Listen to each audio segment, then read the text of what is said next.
Hey kids, we're back. I'm finally done with my internship with Yakub, and I decided today we're going to take a look at the modern audience and how to burn anywhere from $50 to $100 million very quickly. Sony sisters, please respond. Recently, the newest live service shooter game from Sony has released, called Concord. And although the game has only just came out, it's been subject to the modern-day gaming fiasco that is currently going on in the industry, some have called Gamergate 2. Even before any gameplay was previewed of this live service, the internet has been laughing at the horrendously unique and terribly diverse character designs. None of this was helped when content creators and streamers alike got access to the game early to play it, and they discovered it was ass. Essentially, it's a modern-day Overwatch clone, except, quote, the movement is booty, with, quote, cheeks gunplay. And the biggest red flag in my mind was, you're going for an Overwatch clone with these kind of characters. How are you planning to capture the gaming audience at large with characters that look like they want some Takis? I mean, don't these people know that most people's first interaction with Overwatch was on the hub, enjoying the likes of Tracer and Widowmaker gobbling down the BWC? But silence, Coomer, because this game was not made for you, and it wasn't made for gamers either, which doesn't make much sense, because this game is one of the many products devised for the modern audience.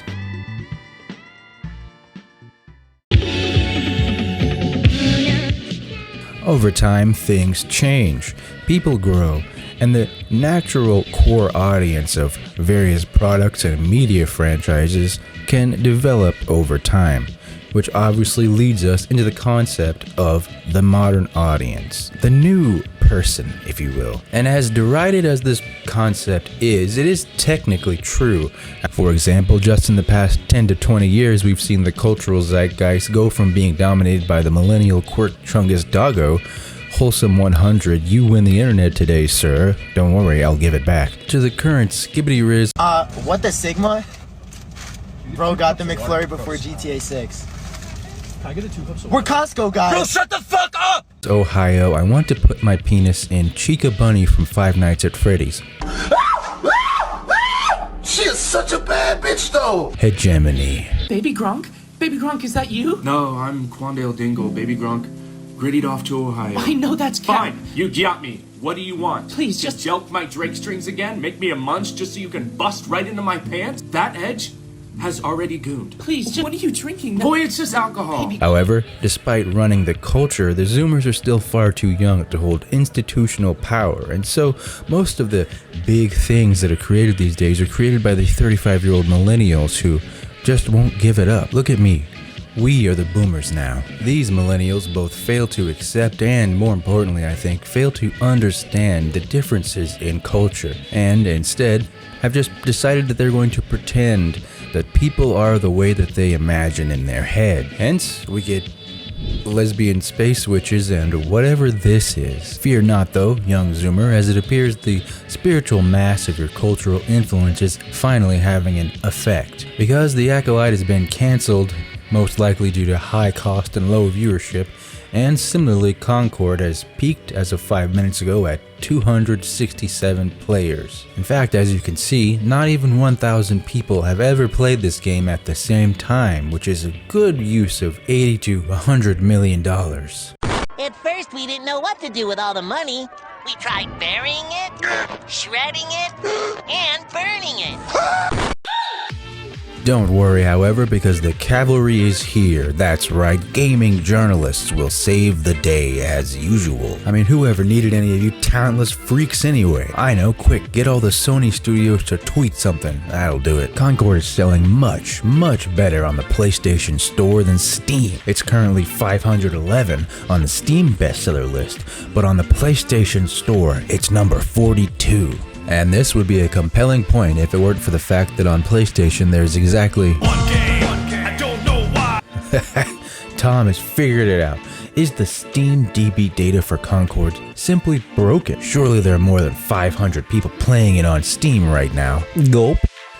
Steam DB data's right behind me, isn't it? Of course it's not broken, my brother in Christ. They aren't even whacking off to this. However, I do believe that the core problem in all of this is actually coming from a different source than the failure of the game itself. At least so far. Because normally in this situation where a major game from a major publisher fails, they go on Twitter and make rants about how people just don't want new games anymore and yada yada yada. But at the same time that Concord is failing, Chinese Souls-like monkey game is the second most concurrently played video game on Steam of all time. A game that, mind you, has no multiplayer, battle pass, microtransactions, or anything that Western game developers will tell you that they just simply must put in a game in order to make it successful. Why, it's almost as if they've been lying to you the entire time in order to siphon money away from you, like the fat cat oligarchs who are hoarding all the gamer girl pee. Actually, the success of Black Myth Wukong is an anomaly in the current culture war, as it's Chinese and they don't want to be involved in any of our nonsense. A lot of this debate has been about the ugliness and rotundness of many of the characters of these quote-unquote modern games, but Black Myth isn't even serving up cheeks like Stellar Blade. Either way, this situation is serious. I mean, people's jobs are at stake. I get having a little trolling fun. I used to browse B back in 2019. What? What the fuck are you saying? Do Zoomers think that 2019 is the new 2007 or something? B is just penises. I'm going to be right now and I'm going to count the number of dicks I see without even scrolling on the catalog. Five dicks, and I know it's been like this for at least the last 10 years. What the hell is this guy's problem? Seriously guys, just take that stuff to r/ratemypenis or wherever it belongs. I don't even fucking know. I've lost the plot. Whatever. The moral of the story is here, maybe you shouldn't take advice from people who bought 30,000 likes on Twitter. This newfangled modern audience simply doesn't exist, and even if they do, they don't buy anything, so like, subscribe, bye.